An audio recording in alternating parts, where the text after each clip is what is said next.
आज के टाइम पे अवेयरनेस काफ़ी है, एक्सेप्टेंस का प्रॉब्लम। बिकॉज़ इतना छोटा बच्चा होता है, दोनों चीज़ें फेंक रहा है, आपको मार रहा है, आपको काट रहा है, अपना सर पटक रहा है, बहुत टैंट्रम्स हो रहे हैं। सो बहुत बार when you go out in the society, आप रेस्टोरेंट जा रहे हो, मूवी थिएटर जा रहे हो, वो ऐसे कुछ पॉपकॉर्न फेंक देता था। मैं तो शॉक डिनायल वाली स्टेज में अल्टरनेटली जाती थी। तो मैं उसमें के आगे वाली स्टेज में जा ही नहीं रही थी, एक्सेप्टेंस वाली स्टेज में। तो बहुत सारे पेरेंट्स खुद शॉक में जाते हैं और डिनायल में जाते हैं, मेरे बच्चे को कुछ नहीं है, मेरा बच्चा तो एकदम नॉर्मल है। हम बताएंगे नहीं किसी को, वो फाइल छुपा दो। मैंने नेबर्स को नहीं बताना है, रिलेटिव्स को नहीं बताना, कुछ नहीं बताना, वो वर्ड ही अटर करना है। इतना उसको केयर करती थी, तो वो उसकी गोदी में बैठे रहता था पूरा टाइम प्ले स्कूल में 2 घंटा। तो टीचर बोलती थी ठीक है, चलेगा, ये भी चलेगा। फिर धीरे-धीरे करके टीचर ने ही बोला कि आप अभी दीदी को आना बंद कर दो। तो ऐसे करके हम लोगों ने उसको सिखाया कि बिना शैडो टीचर आप स्कूल कैसे जाओगे। हेलो फ्रेंड्स, स्वागत है आप सभी का whisper of wellness the homeopathic podcast series. और मैं हूं आपकी homeopathic friend doctor Shilpa Tambekar. आज का हमारा एपिसोड न केवल इंटरेस्टिंग है बल्कि बहुत ही खास और सेंसिटिव भी है। आज हम बात करेंगे ऑटिज्म के बारे में, एक ऐसा विषय जिसकी पहचान और समझ दिन ब दिन बहुत जरूरी होती जा रही है क्योंकि इसके केसेस काफी तेजी से बढ़ रहे हैं। और आज हमारे साथ इस टॉपिक पर डिस्कस करने के लिए जुड़ रही हैं डॉक्टर प्रियंका श्रीशर, जो कि एक होम्योपैथिक एक्सपर्ट हैं, जिन्हें 20 वर्षों का प्रैक्टिकल अनुभव होने के साथ साथ वो एक ऑटिस्टिक बच्चे की माँ भी है। और एक डॉक्टर एवं माँ का उनका मिला जुला अनुभव जो है उन्हें एक यूनिक और गहराई से भरा नजरिया देता है। और इस कारण से आज हम केवल लेबल या डायग्नोसिस की बात नहीं करेंगे बल्कि हम ऑटिज्म को गहराई से समझने का प्रयास करेंगे। और ये पॉडकास्ट आपके लिए 2 हिस्सों में प्रस्तुत किया जाएगा ताकि आप एक माँ और एक डॉक्टर दोनों के दृष्टिकोणों को अच्छी तरह से समझ सके। तो अंत तक जुड़े रहिए हमारे साथ, ये बातचीत आपका नजरिया बदल सकती है।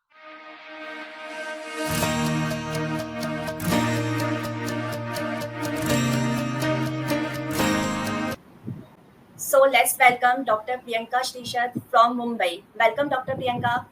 Hello, Shilpa. Thank you. Thank you for welcoming to your channel, Shilpa's Health Corner. It's a very good channel, and I was very interested to do this with you. And मुझे ये opportunity देने के लिए बहुत धन्यवाद, Shilpa. I'm very excited to be here. Same here ma'am, क्योंकि आज का हमारा टॉपिक भी बहुत इंटरेस्टिंग है और साथ ही साथ बहुत सेंसिटिव भी है। तो जैसे कि आज का हमारा टॉपिक है ऑटिज्म लेबल से परे, तो सबसे पहले आप हमारे व्यूअर्स को ये बताइए कि एक्चुअली में ऑटिज्म होता क्या है, और मतलब बहुत भारी भरकम शब्दों में नहीं, सिंपल और आसान शब्दों में। देखो, लेबल से परे हमको ऑटिज्म को समझने का टाइम आ गया है, क्योंकि ऑटिज्म, एडीएचडी जो भी है, ये सारे ना वर्ड्स हैं, ये डायग्नोसिस हैं, ये लेबल्स हैं। मैं ये एफर्ट ले रही हूँ क्योंकि हमें कंबाइनली एक मैसेज देना है, not only to the medical fraternity but एक कॉमन मैन को भी, कि जैसे एज अ पेरेंट मुझे एक चीज़ कन्वे करनी है कि ऑटिज्म एक बहुत सिंपल वे में अगर आपको समझना है ना, और जैसे मैंने समझा है, तो मैं मेरा वे बताती हूँ आपको कि मैंने ये समझा कि एक ऑटिज्म के बच्चे की माँ होने के नाते मुझे ये एक्सेप्ट करना है, वेरी सिंपली एक्सेप्ट इट, कि आपके बच्चे की एक अलग दुनिया है, आपकी एक अलग दुनिया है। जैसे एक पैरेलल यूनिवर्स है, जस्ट इमेजिन कि अपनी एक अपना एक यूनिवर्स है और एक दूसरा यूनिवर्स है। सो क्या होगा कि कभी कभी मेरा बच्चा उसके दुनिया से आएगा और मेरे दुनिया में आके मुझसे मिलेगा, और कभी कभी मुझे एफर्ट लेना पड़ेगा कि मैं अपनी दुनिया से जा रही हूँ और उससे मिल रही हूँ, और कहीं ना कहीं वो 2 दुनिया हम लोग एक ब्रिज फॉर्म कर सके, ये 2 दुनिया के बीच में। और ऑटिज्म का मतलब मेरे लिए एक बहुत लर्निंग एक्सपीरियंस रहा है, कि जैसे मैंने ये मुझे एक्सेप्ट करने के लिए मजबूर नहीं किया गया है, मैंने ये बहुत दिल से एक्सेप्ट किया है क्योंकि ये आपका खुद का बच्चा है। सो मेरा बच्चा आज 17 साल का है और उसका एक डायग्नोसिस हुआ था जब वो 3 साल का था। तो 3 साल के आपके बच्चे को जब ये डायग्नोसिस होता है तो आपको बहुत डिफिकल्ट होता है एक्सेप्ट करना। और ये मेरा फर्स्ट लेसन था लाइफ में, कि एज ए मदर आप बाकी सारा चीज कर सकते हो, जो आप खुद मालूम है, एक manual as a mother, but autism का कोई मैनुअल नहीं होता। सो आपको ऑन द गो सब सीखना पड़ता है। तो फर्स्ट लेसन मैंने लाइफ में ये सीखा है कि जो भी है उसको एक्सेप्ट करना है, और शायद वैसे ही मैं बन गई। सो ऑटिज्म मेरे लिए एक लर्निंग एक्सपीरियंस, एक हम्बलिंग एक्सपीरियंस हुआ है कि नहीं मैं एक्सेप्ट नहीं करूंगी, ऐसे चीज नहीं कर सकते हो आप। जैसे मैंने अनकंडीशनल लव देना सीखा है, क्योंकि रिटर्न में आपको मिलता नहीं है। जैसे आपको ये एक्सेप्ट करना पड़ता है कि हम थोड़े अभी अलग हैं सोसाइटी में, सो यस। हमको थोड़ा अलग देखा जाएगा, हमारी लाइफ थोड़ी डिफरेंट होगी। जैसे बच्चा एकेडमिकली एक्सेल नहीं करेगा, या वो डॉक्टर इंजीनियर नहीं बन पाएगा। सो इतनी छोटी छोटी बातें होती है, बट जो गुजर रहा है उसके लिए बहुत बड़ी बात होती है। सुनने में बहुत मुझे लगता है कि हाँ ठीक है, व्हाट्स द बिग डील, कर लो एक्सेप्ट। बट ये फर्स्ट लेसन था, और वहां से मैंने सीखा कि अगर आप आपकी सारा छोड़ देते हो, ईगो छोड़ देते हो कि नहीं नहीं ऐसे कैसे, मेरे साथ ये कैसे हो गया, तो ये मैं छोड़ना पड़ेगा आपको। तो आप में एम्पैथी डेवलप हो जाती है, या आप एक एम्पैथी डेवलप करना पड़ता है आपको, क्योंकि आपको ये समझ में आ जाती है कि यार ये कितना टफ है। और अगर मेरे लिए इतना टफ है, तो जो बच्चों को सीवियर प्रॉब्लम है, यानी मेरे बच्चे को अगर माइल्ड ऑटिज्म है और मुझे ये लेवल पे प्रॉब्लम हो रही है, तो वो पेरेंट्स को कितने हाई लेवल पे प्रॉब्लम हो रही है, ये सोच के आप इतने एम्पैथेटिक हो जाते हो, और आप इतने हम्बल हो जाते हो कि आपको वो दिखा देता है कि भाई आप बड़े 30 मार का हो, बट आपको ये एक्सेप्ट करना ही है। सो ये अवेयरनेस बोलो ऑटिज्म का, ठीक है, सबको मालूम होता है। यानी आज के टाइम पे तो सबको मालूम है, 17 साल सब को मालूम है, इतना नॉलेज नहीं था कभी। बट आज के टाइम पे अवेयरनेस काफी है, एक्सेप्टेंस का प्रॉब्लम। कि जैसे मुझे मालूम है आप डॉक्टर शिल्पा हो, ठीक है, आप मेरी फ्रेंड हो, आप मेरी कलीग हो, सबको मालूम है, मुझे भी मालूम है, आपको मालूम, पर ये जो दिल से एक्सेप्ट करना जो होता है, वो अलग होता है, क्योंकि फिर उसमें एक्शन आएगा, और फिर आप जो भी करोगे, मैं आपके साथ खड़ी रहूंगी एज अ फ्रेंड। वो है एक्सेप्टेंस, कि आपके फ्लॉज, आपकी अच्छी क्वालिटीज, बुरी अच्छी, सब एवरीथिंग, सब कुछ। हर यस। सिचुएशन में। So I think main lesson over here, अगर आपको ऑटिज्म को समझना है, तो पहले आपको ये समझना होगा कि मुझे अनकंडीशनल किसी को एक्सेप्ट करना है। आई थिंक अगर ऐसे डिफाइन करेंगे तो बहुत इजी हो जाएगा ऑटिज्म को समझना। Yes, very true ma'am. मतलब सबसे इम्पॉर्टेंट चीज जो है ऑटिज्म में वो है एक्सेप्टेंस। और आई थिंक मुझे भी ये पर्सनली फील हुआ है कि जो ज्यादातर पेरेंट्स या आईपीआर है ना, वो इसी एरिया में जो है मार खाता है, क्योंकि सबको ये लगता है ना कि मेरे साथ ऐसा कैसे हो सकता है, मुझे ऐसा बच्चा कैसे हो सकता है। तो जो आपने 3 वर्ड बोले ना, एक तो सबसे इम्पॉर्टेंट चीज है एक्सेप्टेंस, दूसरी चीज है इम्पैथी नॉट सिंपैथी। हमें उनके साथ सिंपैथी ना रख के जो है, हमें उनकी चीजों को फील करना है, महसूस करना है, उनकी जगह पर खुद को रख करके, तब जो है हम ज्यादा बेटर तरीके से उनको समझ सकते हैं। और तीसरी इंपॉर्टेंट चीज, हमें उनके नजरिए से दुनिया को देखना पड़ेगा जैसे वो देखते हैं। और क्या होता है ना शिल्पा, कि जितना हम अगेंस्ट में सोचते हैं ना कि नहीं Yes. ये नहीं हो सकता, मुझे ये नहीं करना है, मैं ये नहीं करूंगी, तो उतनी तकलीफ होती है। आप जब रेजिस्ट करते हो ना कोई चीज को, तो उसको Yes. आने दो, उसको अलाउ करो। और जब आप अलाउ करते हो, और जब उनके पॉइंट ऑफ व्यू से, उनके पर्सपेक्टिव से जब दुनिया देखते हो, तो आपको इतना क्लियर हो जाता है ना। जैसे फॉर एग्जाम्पल हम Yes. अपनी होम्योपैथी में, हाँ ये तो नक्सोमिक है मालूम है, ये तो कैल्सिनोसिन है मालूम है, सो हम मालूम उनके पर्सपेक्टिव से सोचते हैं कि वो सीसी है इसके लिए ऐसे बिहेव कर रहा है, वो इंग्लिश है इसके लिए ऐसे बिहेव कर रही है। तो सेम है, पर्सपेक्टिव मैटर्स, कि हमको सिर्फ उनका पर्सपेक्टिव देखना है। पर्सपेक्टिव समझ गए आप तो बहुत इजी हो जाएगा आपके लिए, और एक्सेप्ट करना भी बहुत इजी हो जाता है। अगर आप यही सोचते रहोगे ऐसे क्यों हो गया यार, मेरे साथ क्या हो गया, अब मैंने क्या करना, मेरा लाइफ तो बर्बाद है, अब हम क्या करेंगे। देखो सॉल्यूशंस आपको सारा दिया हुआ है, आप गूगल करते हो तो आपको सॉल्यूशंस मिल जाएंगे, आपको कॉन्टैक्ट्स मिल जाएंगे, आपको बहुत सारी चीजें मिल जाएंगी। आपने सिर्फ वो करना है, आपको सिर्फ वो एफर्ट लेना है। मैम एक और चीज है, मतलब ये तो जनरलाइज ट्रुथ है कि हर माता पिता को अपने बच्चे की चिंता होती है, फिक्र होती है। लेकिन ऑटिज्म के केस में ऐसा है कि शुरुआती दौर में जो संकेत है वो समझ में नहीं आते हैं। तो Yes. इसमें अर्ली इंटरवेंशन, मतलब शुरुआती हस्तक्षेप कितना इम्पोर्टेंट होता है। सी बहुत सारे पेरेंट्स उल्टा सोच के आते हैं आजकल अपने पास। जैसे आप क्लिनिक में हो और पेरेंट्स आके पूछते हैं कि मेरी बच्ची अभी चल फिर नहीं रही है, थोड़ा वॉकिंग नहीं कर रही है, क्रॉल नहीं कर रही है, थोड़ा माइलस्टोन्स उनके डिलेड लग रहे हैं, उनको स्पीच नहीं आ रहा है, एक एक वर्ड, दो दो वर्ड बोल रहा है, मम्मा बोल रहा है सिर्फ, या सिर्फ पप्पा बोल रहा है, उसके आगे कुछ नहीं बोल रहा है। सो ये छोटे छोटे ना टेंशन होती है, स्ट्रेस लेते हैं पेरेंट्स कि मेरे बच्चे को ऑटिज्म तो नहीं है, जैसे कि हाँ। गूगल पे पढ़ के सब लोग सोचने लगते हैं। तो हम्म। मेरा कहना ये है कि आपके बच्चे को ऑटिज्म हो या ना हो, आप ये समझ के चलो कि पहली बात तो वो जो भी करेगा वो अपने टाइम पे करेगा। सो अगर उसको स्पीच थोड़ा लेट आया है तो आने दो, उसमें कोई बहुत बड़ी बात नहीं है। पहले देखो कि बच्चा आई कांटेक्ट दे रहा है या नहीं दे रहा। बच्चे को पकड़ के इमीडिएटली बात करो, स्पीच थेरेपी में डालो, ऐसा मत करो।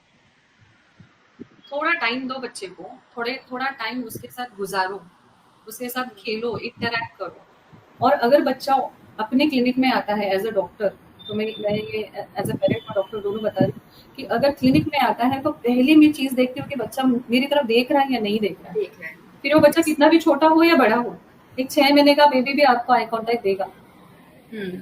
सो आपको उसके साथ खेलना है, आपको बच्चा बनना है पहले आपके क्लिनिक में भी। तो जैसे राव सर ने सिखाया था कि केस टेकिंग तो कोई होती ही नहीं थी बच्चों के बारे में।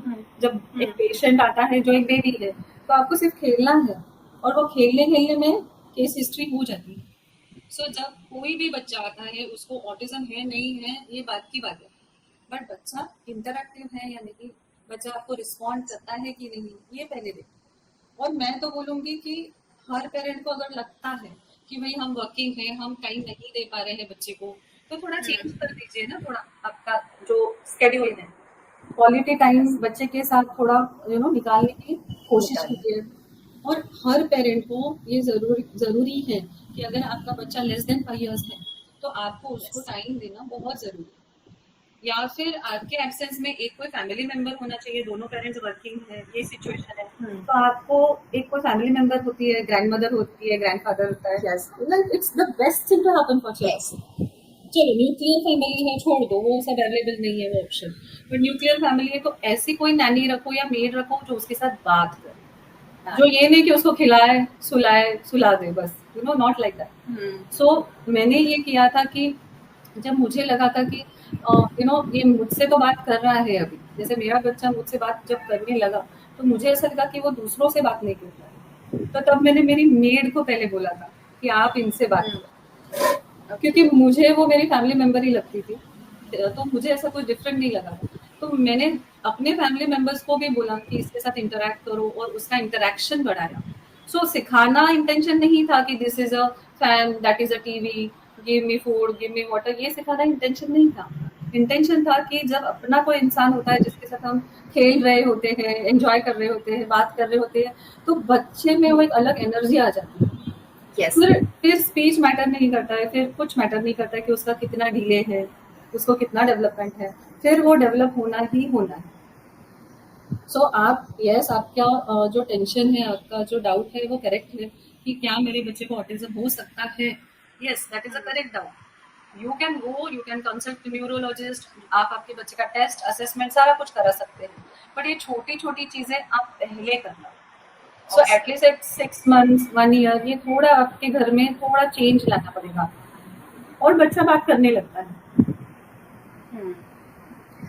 मतलब सबसे इम्पोर्टेंट है कि जो पेरेंट्स है वो ये ऑब्जर्व करे कि बच्चा जो है आई कांटेक्ट बना रहा है या नहीं बना रहा है। ये सबसे इम्पोर्टेंट पॉइंट है। और दूसरा कनेक्शन। Yes, definitely.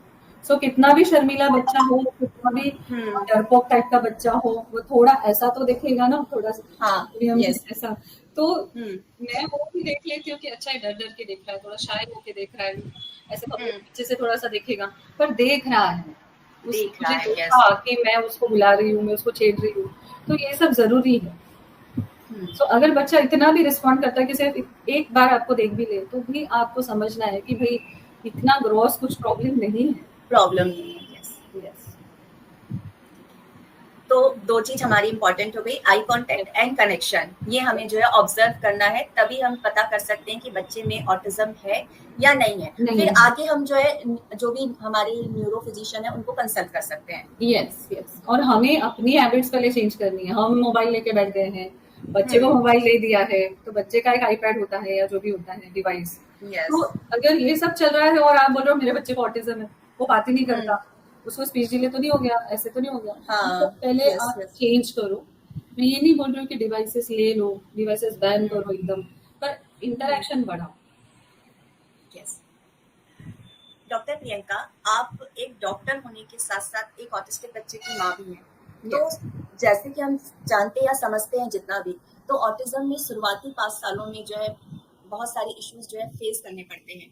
तो आपने ये सारी प्रॉब्लम्स को कैसे संभाला, कैसे मैनेज किया और किस तरह से जो है अपने बच्चे के साथ जो कनेक्शन है, जो बॉन्ड है, वो बनाया? शिल्पा, ये मेरे जो पर्सनल साइड है ये काफ़ी लोगों को मालूम नहीं है और शायद आपको भी मालूम नहीं थी। बट मैं ये बताना चाहती हूँ कि हर कोई यहाँ पे मदर है, तो वो अपने बच्चे के लिए अपना 100% टू 100% देते ही हैं। देती है। इसमें कुछ अलग नहीं है, ऑटिज्म में कुछ अलग डिफरेंट नहीं होता है। आप एक जैसे रेगुलर बच्चे को आप अपना सब कुछ देते हो एज ए मदर, यस। तो मैंने भी वही किया है। मुझे ऐसा लगता है कि मैंने बहुत कुछ डिफरेंट नहीं किया है, बस थोड़ी थोड़ी डिफरेंट चीजें मुझे करनी पड़ी बिकॉज सिचुएशन ने डिमांड किया।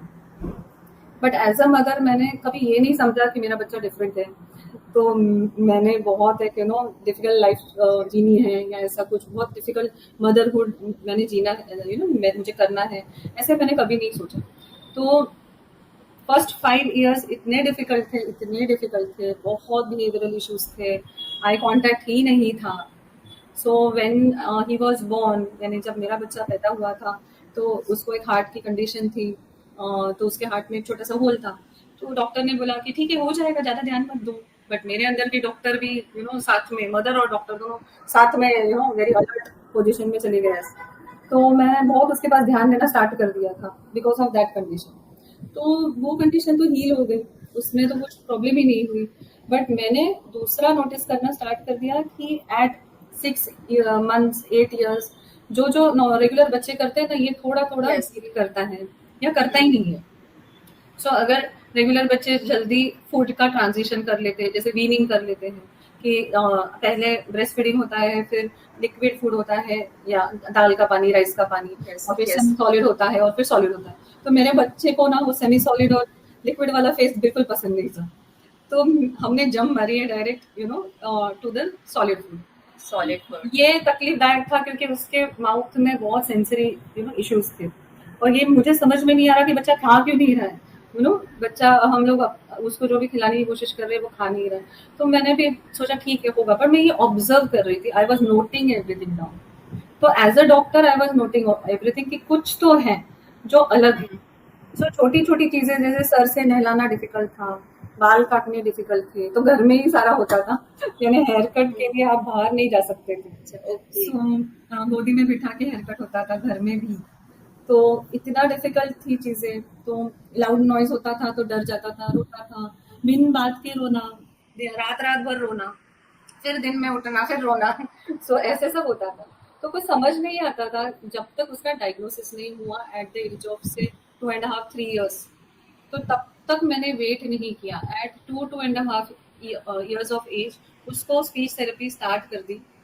मैंने ये नहीं सोचा कि लेट्स फर्स्ट डायग्नोस हिम, नहीं, कोई मुझे कोई ज़रूरत फील नहीं हुई। मैंने उसको इमीडिएटली स्पीच थेरेपिस्ट के पास लेके गई और बोला इसको सिखाना है। तो मैंने ये देखा कि बच्चा बहुत ही छोटा है, बहुत ही बेबी है ये, तो इसको कैसे बैठ के कैसे सिखाएंगे। तो इसके साथ खेलना है। तो खेल खेल के प्ले वे मेथड में ही उसको स्पीच थेरेपी स्टार्ट की गई, जो फिर मैंने खुद सीखी। फिर मैंने आके घर पे उसको फॉलो किया, रिपीट में उसको अप्लाई किया। ऐसे करते करते हम लोग ने, यानी क्या बोलते हैं, 1 डे एट अ टाइम या 1 level at a time cross किया है। और मुझे ये समझ में आ गया कि बच्चे का आईक्यू ओके है, एवरेज अबो एवरेज जो भी है। उसका ग्रास्पिंग अच्छा हो रहा है। मुझे ये समझ में आ जाता था कि आप जो भी सिखा रहे हो वो कर आ रहा है, बट जस्ट वो अपनी दुनिया में। वो वहां बैठ के करेगा, वो वहां से उठ के अपनी दुनिया में नहीं आएगा इतनी जल्दी नहीं। तो मैंने ये एक्सेप्ट कर लिया कि भाई तू आप वहां बैठो, आप वहां कर, मैं आती हूँ आपकी दुनिया में। कितने तो भी टाइम में इतनी गिव अप कर देती थी कि भाई ये कुछ कर ही नहीं रहा, भाई ये कुछ रिस्पॉन्ड ही नहीं कर रहा, मैं जो Yes. सिखा रही हूँ इसका तो कुछ फायदा ही नहीं है, तो मैं ये क्यों कर रही हूँ। तो मैं डिप्रेशन तो बहुत कॉमन चीज है, यानी आप ये तो बहुत ही छोटी बात हो गई। तो मैं गिव अप कर देती थी बार बार, और मैं एक ब्रेक लेती थी कि चलो कहीं तो चले जाते हैं हम लोग, बच्चे को लेके निकल जाते हैं कहीं नेचर वाली जगह पे, तो जहाँ मैं भी थोड़ा फ्रेश हो जाती थी और बच्चा भी थोड़ा रिलैक्स हो जाता था। मैंने ये नहीं सोचा कि अभी करना है, अभी सीखना है। दूसरे बच्चे कर रहे हैं इसलिए मेरे बच्चे को भी वही आना चाहिए। मैं ये प्रॉब्लम नहीं थी। सो मैंने कभी कंपैरिजन नहीं किया, या मैं वो रेस में नहीं दौड़ना चाहती थी। यस। सो वो पता नहीं वो इनेट नेचर है या मेरा थॉट प्रोसेस है, बट वो काम आ गया। सो प्रेशर मेरे ऊपर जितना था या बच्चे के ऊपर बहुत प्रेशर था कि अभी मुझे फटाफट सब सीखना है, फटाफट स्कूल जाना है, फटाफट सब एकेडमिक्स करना है, ये सब मैंने नहीं किया। मैंने बोला करने दो उसको, जब करेगा तब ठीक। तो जब भी मैंने गिव अप किया, मैंने ब्रेक लिया, मैंने खुद को पहले संभाला। और ये बहुत इंपॉर्टेंट है बिकॉज इतना छोटा बच्चा होता है, चीजें फेंक रहा है, आपको मार रहा है, आपको काट रहा है, अपना सर पटक रहा है, बहुत टैंट्रम्स हो रहे हैं। सो बहुत बार when you go out in the society, आप रेस्टोरेंट जा रहे हो, मूवी थिएटर जा रहे हो, Yes. तो वो ऐसे कुछ पॉपकॉर्न फेंक देता था, ऐसा कुछ कर देता था, फोक फेंक देता था रेस्टोरेंट में। तो मैं ऐसे कि ठीक है, इट्स ओके, छोटा बच्चा है, but Awkward. Very awkward. So Yes. आपकी सोशल लाइफ पूरी जीरो हो जाती है, और आपको वो एक्सेप्ट आप इजीली कर लेते हो बिकॉज ठीक है, अभी सिचुएशन है, ठीक है, कोई बात नहीं। बट उससे ना आप डाउन चले जाते हो, आप सोसाइटी से थोड़ा कट फील करते हो। और मैंने ये अपने साथ नहीं होने दी। मैंने ऐसे लोग ढूंढे और मेरे लाइफ में टचवुड ऐसे लोग आए कि जैसे कि मेरे जो नेबर्स हैं, they are like our family members. तो मेरा बच्चे को मालूम ही नहीं था कि वो उसकी रियल नानी या दादी नहीं है, तो वो उसको अम्मा ही बुलाते थे, या वो उनको कजिन समझते थे अपना। तो इतना केयरिंग लोग हमारे नेबर्स थे। तो बचपन से जैसे मेरी फैमिली है, मेरे पेरेंट्स हैं, वो बहुत सपोर्टिव थे। तो मुझे ऐसे कभी लगा नहीं कि यार I am without support and I should now just give up. तो मेरे जर्नी में ये पहले 5 साल बहुत इंपॉर्टेंट थे, बहुत डिफिकल्ट थे। बट एक टाइम आया जब मुझे अच्छे से याद है कि 1 घंटा मेरा बच्चा सिर्फ कटोरी फेंक रहा था, फेंकता था ऊपर, वो नीचे गिरती थी, और 1 hour he only wanted to do that, और उसको कुछ थेरेपी सीखना नहीं था और उसको कुछ करना नहीं था। तो मैं गिव अप कर दी, मैंने ओके लेट्स डू दिस। सो मैंने और एक कटोरी ली और उसके साथ वही एक्शन, वही गेम खेला, क्योंकि वो रेगुलर अपना गेम नहीं खेल सकते हैं, टॉयज के साथ उनको कोई इंटरेस्ट नहीं होता है, स्पिनिंग में इंटरेस्ट होता है, तो ऐसा कटोरी लेना है और स्पिन करना है। और तो ये हम लोगों ने कंटिन्यूस किया। तो उसने देखा कि ओ, अब ये मुझे कॉपी कर रही है, तो अब ये मेरे जैसे बिहेव कर रही है। उसने तब वो कटोरी नीचे रखी कि अभी बस हो गया। So after that 1 hour I realised कि मैं उसको ऑर्डर नहीं कर सकती, चीज़ें मेरे कंट्रोल में नहीं है। आपको बहुत खुद को पता नहीं, जो भी समझ रही हो कि मैं मदर हूँ, मैं करूँगी, मैं ये ऐसे सिखाऊंगी, वैसे सिखाऊंगी। जब मैंने उसके साथ बैठ के सेम उसका गेम खेला, तब उसको रियलाइज हुआ कि चलो ठीक है, अब मैं आपसे सीखने को रेडी हूँ। तो ये मैंने सिर्फ ऑब्जर्वेशन से और एक्सपीरियंस से सीखा कि बच्चे के साथ नॉन वर्बल कम्युनिकेशन कैसे करना है। कि अगर बच्चा कुछ कर रहा है तो ये मत बोलो कि उसे साइड रखो, चलो चलो ये सीखते हैं, ABCD करते हैं, कलर नेम Yes. करते हैं, वो मत करो, वो आ जाएगा उसको। सो मेरे बच्चे ने एक दिन में पूरा A to Z, big letter, small, capital letter सब सीख लिया। और उसके बाद क्या करें, तो क्या फायदा, बार बार आप उसको A फॉर एप्पल और B फॉर बॉल ही सिखाओगे तो कोई फायदा नहीं होगा। तो मैंने उसको अलग चीजें सिखानी स्टार्ट कर दी, कि जैसे कम्युनिकेशन है, या कुछ आपको नैरेट करना है, या जो भी है, सोशल इंटरेक्शन है। सो पहले 5 साल में आप सिर्फ एकेडमिक्स पे फोकस नहीं करना है, आप इंटरेक्शन पे फोकस करो, अलग अलग लोगों को लेके आओ, आपके फैमिली मेंबर्स को। जैसे मेरी एक नीस है, तो जब मेरा बच्चा 6 साल का था, 5 साल का, तो वो 12 साल की थी, तो मेरी नीज उसको सिखाती थी और वो सारा सीखता था उससे। तो कुछ नहीं, सिंपल था कि आइडेंटिफाई करना है कि ये स्पेलिंग है और ये पिक्चर है, ऐसे सिंपल सिंपल चीजें थी। बट इंटरेक्शन, वो उसका जो ओबे ओबे करना है, कि एक बच्ची होने के बावजूद भी वो अपने सिस्टम का ओबे कर रहा है, उसे सीख रहा है, ये बहुत इम्पोर्टेंट है। क्योंकि फिर वो जाके अपने टीचर का ओबे करेगा, फिर वो जाके सोसाइटी में बाहर वालों को सुनेगा। तो अगर घर में ही आप अलग अलग लोगों को उससे इंटरेक्ट करवाते हैं, सो ये बहुत जरूरी है। कि जैसे उसको स्कूल में बैठना नहीं आता था, जब मैंने उसको प्ले स्कूल में एडमिट किया, बहुत छोटा था, कितना होता है, बच्चे कितने होते हैं प्ले स्कूल के एज में, बहुत ही Yes, 3. डायपर वाइपर में होते हैं तब तक। तो स्कूल ने मुझे बोला नहीं नहीं, you will have to send shadow teacher with him. तो मैंने बोला ठीक है, देखेंगे, जस्ट गिव मी 6 months। तो मैंने मेरी मेड को भेज दिया उसके साथ शैडो टीचर बना के, और वो उसके साथ इतना अटैच था, पूरा टाइम उसके गोद में बैठा रहता था और उठता ही नहीं था, तो क्लास डिस्टर्ब होती ही नहीं थी। तो उनका जो क्राइटेरिया था कि क्लास डिस्टर्ब नहीं होना चाहिए, बच्चा एक जगह पे बैठना चाहिए, और इसमें हाइपर एक्टिविटी होती है ऑटिज्म में, तो बच्चा बैठ नहीं पाता था, तो वो क्या करती थी, ऐसे गोदी में उसको बिठा लेती थी। तो और वो अनएजुकेटेड थी, अनएजुकेटेड गर्ल, जिसको इंग्लिश का ए भी नहीं आता था, बट वो इतना उसको केयर करती थी, तो वो उसकी गोदी में बैठे रहता था पूरा टाइम प्ले स्कूल में 2 घंटा। तो टीचर बोलती थी ठीक है चलेगा, ये भी चलेगा। फिर धीरे धीरे करके टीचर ने ही बोला कि आप अभी दीदी को आना बंद कर दो।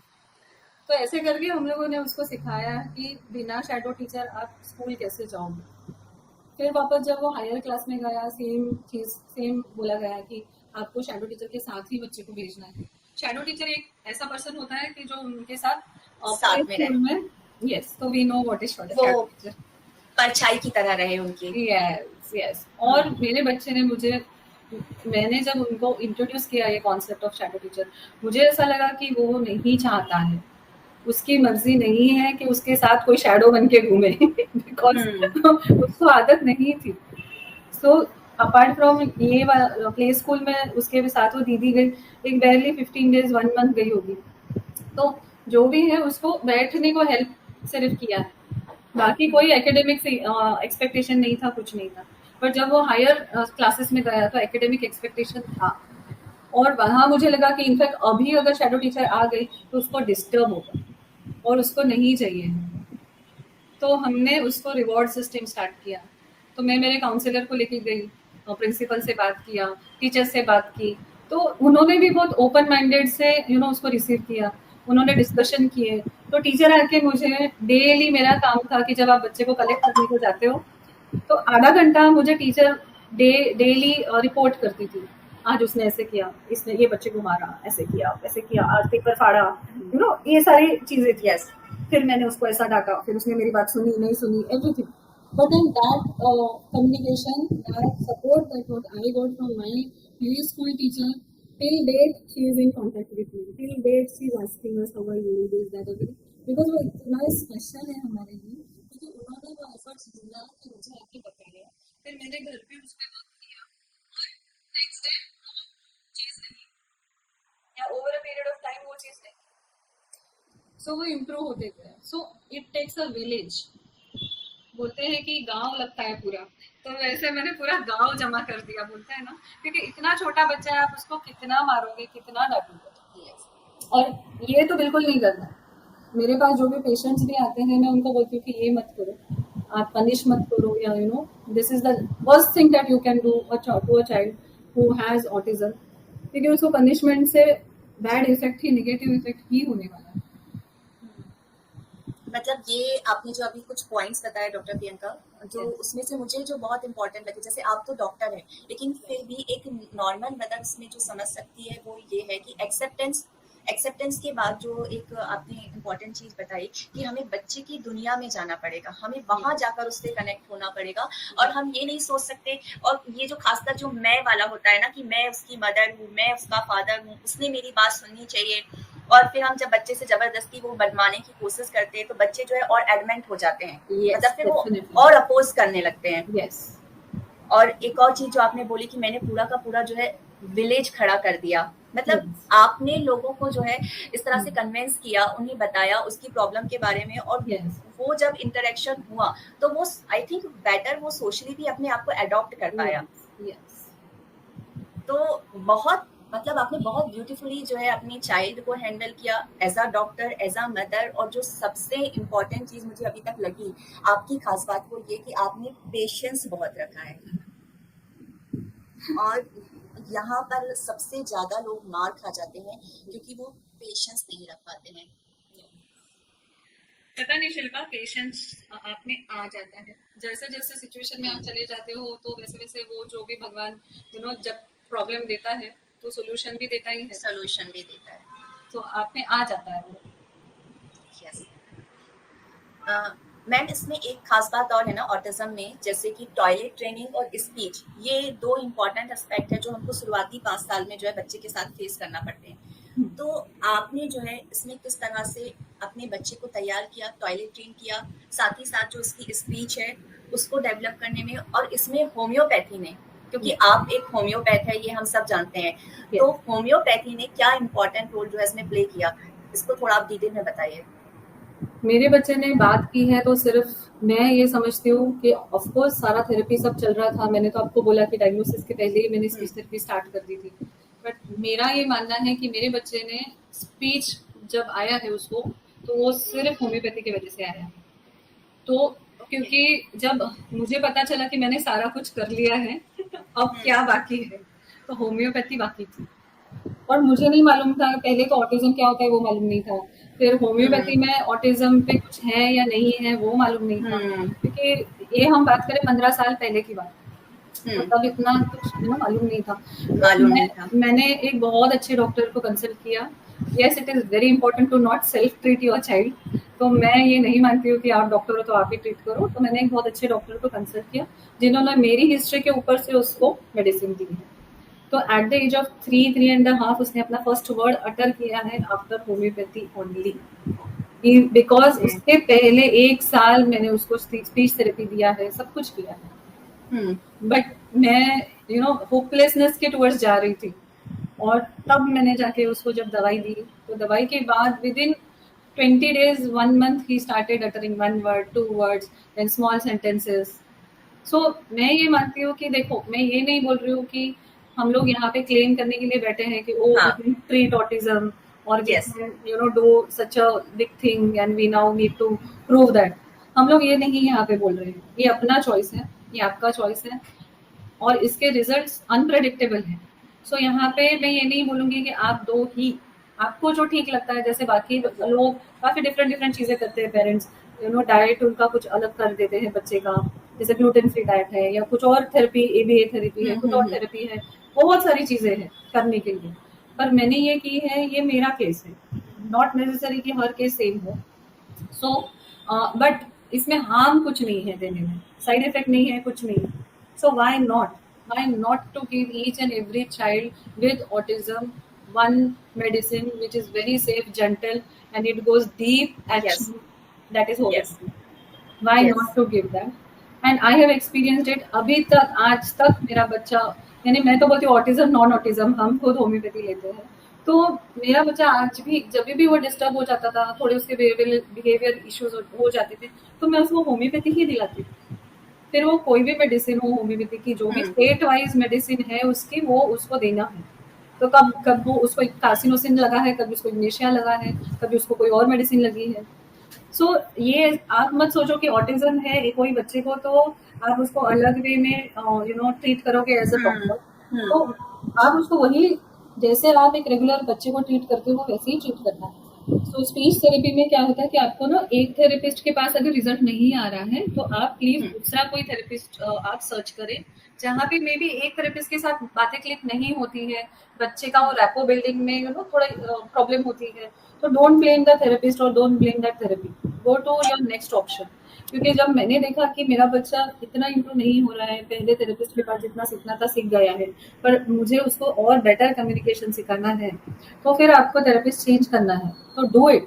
डोंट वेस्ट योर टाइम कि 6 महीना यहाँ निकाल दिए, 1 साल यहाँ निकाल दिया। तो आप क्या होता है ना, बिकॉज ये time 1 to 5 years of age बहुत इंपॉर्टेंट होता है। सो मेरा ये कहना है कि अगर जहाँ पे आपको रिजल्ट नहीं मिल रहा तो आप प्लीज कोई दूसरा ऑप्शन दीजिए और बेटर ढूंढने की कोशिश करो, ठीक है। और टॉयलेट ट्रेनिंग को लेकर मैं ये बोलूंगी कि टॉयलेट ट्रेनिंग एक ऐसी कोई चीज नहीं है कि एट विल आपको पॉटी करनी है तो आप करोगे। ये बेबी, कोई भी बेबी नहीं कर सकता है। हमारे होम्योपैथी में सर ने अपने को एरिक्सन चार्ट सिखाया, ठीक है। तो अभी उसमें इतना क्लियर बताया है कि बच्चे को जब सेल्फ कंट्रोल आना है तब आना है, तब जब वो आएगा तब आएगा। आप और हम उसमें कुछ नहीं कर पाओ। ऐसा कोई स्विच नहीं होता है कि आपने ऑर्डर दे दी कि चलो वॉशरूम में जाओ और वहीं पॉटी करो, सब नहीं होने का। सोसाइटल प्रेशर बहुत ज्यादा होता है कि ये अभी तक डायपर में है, 3.5 साल का बच्चा है और अभी तक डायपर में है। बट अगर उसको कोई प्रॉब्लम है, अगर कोई इशू है, तो why not to give that child a time and special consideration. So why we are, हम लोग हर बच्चे को एक जैसा क्यों मापना चाहते हैं या तोलना चाहते हैं। यस। तो मेरे पास एक बहुत क्यूट बच्ची है, वो इतनी बबली है, इतनी वाइवेशियस है, पर वो अभी भी टॉयलेट ट्रेनिंग को ना बोलती है। तो उसको करनी नहीं है, उसको वॉशरूम में जाना ही नहीं है। तो मैंने उनके पेरेंट्स को बहुत प्यार से समझाया, बहुत पेशेंटली समझाया, छोड़ दो उसको। जिस दिन आप ये जबरदस्ती करना छोड़ दोगे, बच्चा वन फाइन डे बोलेगा मम्मा मैं वॉशरूम में जाके पॉटी करके आया या सुसु करके आया। सो मैंने ये ऑब्जर्व किया है कि जिस दिन आप आपकी जिद छोड़ते हो, बच्चा अपनी जिद छोड़ता है। छोड़ देता है। और काफी टाइम मैंने ये भी ऑब्जर्व किया एज अ डॉक्टर कि जो बच्चा बहुत जिद्दी होता है ना, ऑब्स्टिनेट होता है, उनको बहुत कॉन्स्टिपेशन या हार्ट स्टोन्स होते हैं। तो जब पकड़ के रखते हैं अपनी, ओ छोड़ना नहीं है मुझे, समथिंग लाइक दैट। तो साइकोडायनामिक्स Yes. आप ऐसे समझ सकते हो और आप ऐसे प्रिस्क्राइब कर सकते हो कि सिलीशा जैसे जो बच्चे होते हैं, बच्चे होते हैं, ऑब्स्टिनेट होते हैं, तो मैं पहले सिली का रूल आउट कर देती हूँ जब भी कोई बच्चा कॉन्स्टिपेशन लेके आता है। तो ये यानी, और अगर आप इसको समझ जाते हो ना, बहुत इंपॉर्टेंट चीज़ है टॉयलेट ट्रेनिंग। क्योंकि अगर आप फोर्स करोगे ना तो बहुत निगेटिव इफेक्ट्स होते हैं माइंड पे, और बच्चे में इतना शेम और इन्हें डेवलप हो जाता है कि इतनी कम एज में उसको इतना ज्यादा डीप इम्पैक्ट पड़ जाता है उसके माइंड पे, और Yes. इसको ठीक करना बहुत डिफिकल्ट है। और तुम आप अगर थोड़ा सा पीछे हट जाओ और उसको बोलो कि भाई आपको जब करना है करो, तो मैंने जनरली वन फाइन डे करके एक मेरा नोशन है कि जब भी मेरा बच्चा कुछ करता था तो मैं उसको बोलती थी one fine day is today. तो जब भी वो कुछ नया कुछ हासिल करता था या कुछ खुद से करता था जो मैंने एक्सपेक्ट नहीं किया या मैंने बहुत सिखाई है उसको, तो मैं उसको टैग दिया था कि वन फाइन डे। तो ये वन फाइन डे ना हर बच्चे के लाइफ में आता है, हर पेरेंट के लाइफ में आता है। बस वेट करो वो वन फाइन डे के लिए कि one fine day the child will go and use the washroom. You don't have to force the child at all. Yes, इसमें भी आप टॉयलेट ट्रेनिंग के लिए भी आप होम्योपैथी दे सकते हो, बिल्कुल देनी चाहिए। बहुत अच्छे अच्छे मेडिसिन हैं हमारे पास, सो उसमें भी होम्योपैथी आपकी बहुत मदद करेगी। यस। मतलब हमारे जो है ऑटिज्म के केस में जो फर्स्ट 5 ईयर है वो बहुत क्रूशियल ईयर है, क्योंकि Yes. अगर हमने उस समय बच्चे के साथ काम कर लिया, उसके नजरिए से चीजों को समझ लिया, उसका पर्सपेक्टिव समझ लिया, Yes. और उसके साथ जो एक इंटरेक्शन है वो बना लिया, तो चीजें काफी आसान हो सकती हैं आगे जा करके। बिल्कुल बिल्कुल। अगर आप बच्चे के साथ इतना रैपो बना सकते हो ना, एज अ मदर या एज अ टीचर या जो भी उसका सपोर्ट करने वाला Yes. इंसान है, कि अगर मैंने आपको अप्रिशिएट करना है, मैंने आपसे कुछ करवाना है और मैंने आपको अप्रिशिएट करना है और आप खुश होकर मेरी बात सुन लेते हो, तो इससे इजी चीज क्या हो सकती है। और इसमें जैसे आपने बोला मैम, थेरेपीज के साथ साथ मतलब हम होम्योपैथी की हेल्प ले सकते हैं, और व्हाई नॉट लेना चाहिए, क्योंकि इसमें कोई साइड इफेक्ट नहीं है, बहुत सेफ है, जेंटल है, और सबसे इम्पोर्टेंट चीज ये है कि हम हमारे लिए जैसे बाकी बच्चे वैसे हमारे लिए ऑटिज्म वाला बच्चा, हमें कुछ Yes. अलग से नहीं उसमें करना है। बिल्कुल। Yes. मैम, जो हमारा अभी तक के डिस्कशन हुआ उसके बाद मैं ये जानना चाहूंगी कि एक सबसे इम्पोर्टेंट चीज जो कि हर पेरेंट्स के लिए बहुत जरूरी है जब उनको ये पता चलता है कि उनके बच्चे को ऑटिज्म है, वो क्या है? शिल्पा, मैं बहुत सिंपल वर्ड्स में बोलूँ ना तो आपकी दुनिया खत्म हो जाती है। यानी जब ये डायग्नोसिस आपको बोला जाता है कि आपका बच्चा अलग है, आपका बच्चा बात नहीं कर पाएगा मे बी, क्योंकि तब आपको इतनी डरावनी चीजें बता दी जाती हैं Yes. जो आपको रियल लगती है। क्योंकि कोई प्रेडिक्ट नहीं कर सकता है कि एक 6 महीने का बेबी, 2 साल का बेबी, 7 साल का जब होगा तब वो कैसा होगा। कोई प्रेडिक्ट आज आप और मैं प्रेडिक्ट नहीं कर सकते हो कि कल क्या होगा, 5 साल के बाद क्या होगा। तो जब आपको Yes. बताया जाता है कि आपका 2, ढाई, 3 साल का बेबी है, जनरली ऑटिज्म का डायग्नोसिस यही टाइम में होता है, क्योंकि तब तक बच्चा थोड़ा बहुत इंटरैक्टिव होता है, या फिर तब वो जब बैबल नहीं करता है, जब उसका स्पीच नहीं आता है जैसे नहीं मम्मा आता है। पापा, तो तभी डायग्नोसिस होता है। तो जब और एक ऐसा भी होता है स्टेज जहाँ पे बच्चा स्टार्टिंग में सारा कुछ कर लेता है, इंटरैक्ट करता है, आई कॉन्टैक्ट देता है, सब कुछ करता है, और फिर रिग्रेस हो जाता है। सो एट 2.5 years ऑफ एज बच्चा इंटरैक्ट करना छोड़ देता है एकदम से, और आई कांटेक्ट देना छोड़ देता है। तो तब पेरेंट्स को लगता है कि कुछ गड़बड़ है, और तब वो अपने पीडियाट्रिशियन और फिर पीडियाट्रिशियन न्यूरोलॉजिस्ट के पास भेजते हैं। सो तब जाके डायग्नोसिस होता है। बट जिस दिन आप और अपने हार्ट में अंदर हमको मालूम होता है कि कुछ तो गड़बड़ है, कुछ तो गड़बड़ है। बट जब वो डॉक्टर के मुंह से आप सुनते हो, जब उनके केबिन में बैठ के आपको ये बताया जाता है, आपको ऐसा लगता है कि बड़ा पहाड़ मेरे ऊपर टूट पड़ा है, टूट गया है। यस। और मेरी दुनिया अभी पूरी चकनाचूर हो गई है और मेरी लाइफ अभी खत्म हो गई। मेरी लाइफ में कुछ बचा ही नहीं। फॉर्चून रिवर्सल की तरह। Yes. So you are so shocked. You are, यानी पहले तो मुझे लगता है कि पेरेंट्स, इंक्लूडिंग मैं, मेरी स्टोरी बता रही हूँ कि मैं तो शॉक डिनायल वाली स्टेज में ऑल्टरनेटली जाती थी। तो मैं उसमें के आगे वाली स्टेज में जा ही नहीं रही थी, एक्सेप्टेंस वाली स्टेज में। तो एक टाइम आता है जब आपको निकलना पड़ता है वो शॉक और वो डिनायल से। तो बहुत सारे पेरेंट्स खुद शॉक में जाते हैं और डिनायल में जाते हैं, मेरे बच्चे को कुछ नहीं है, मेरा बच्चा तो एकदम नॉर्मल है, वो हम बताएंगे नहीं किसी को, वो फाइल छुपा दो, हमें नेबर्स को नहीं बताना है, रिलेटिव्स को नहीं बताना, कुछ नहीं बताना, वो वर्ड ही नहीं अटर करना है, यानी इतना बुरा होता है हाल। और I was like it's okay fine, it's just a word, it's just a label, right. मैं मेरे बच्चे को लेबल देने ही नहीं चाहती थी, क्योंकि मेरे लिए वो ऑलरेडी परफेक्ट था, मेरे लिए वो जैसा था वो परफेक्ट था और परफेक्ट है आज भी। तो बहुत बुरा हाल होता है पेरेंट्स का जब डायग्नोसिस होता है। I know, I have full empathy with all the parents, not only with parents who have autistic children, but parents whose child is suffering in any वे।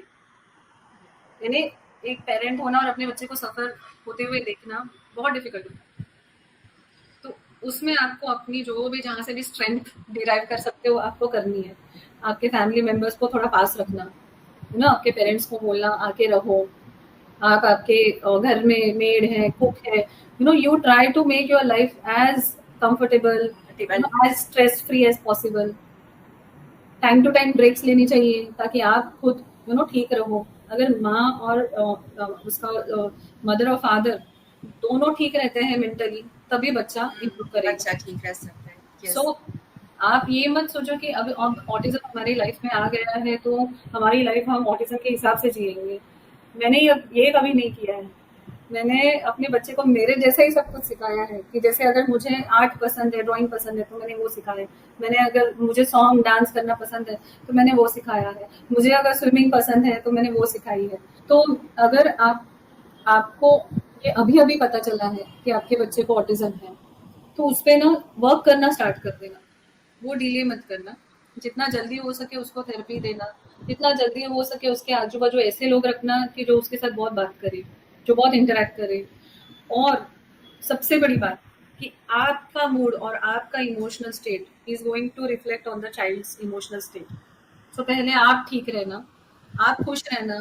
बच्चे के आजू बाजू ऐसा कोई मातम मनाने वाला एनवायरमेंट नहीं होना चाहिए।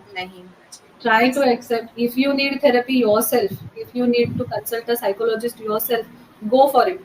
There is nothing like not doing enough.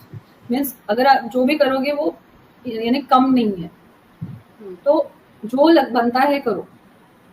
आपको खुद अगर होम्योपैथी लेनी है तो बेस्ट चीज है।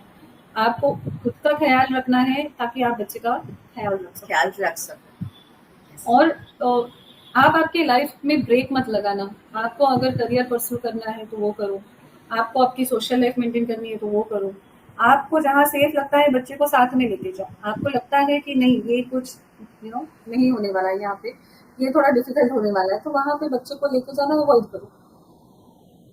और ये मत सोचो कि मैं अलग हूँ, मैं ऐसे, मैं वैसे, ये वाले थोड़ा मतलब लिविंग इन अ पॉन्ड में से थोड़ा बाहर कि मैं मेरी दुनिया में रहती हूँ, मेरे साथ ही प्रॉब्लम है।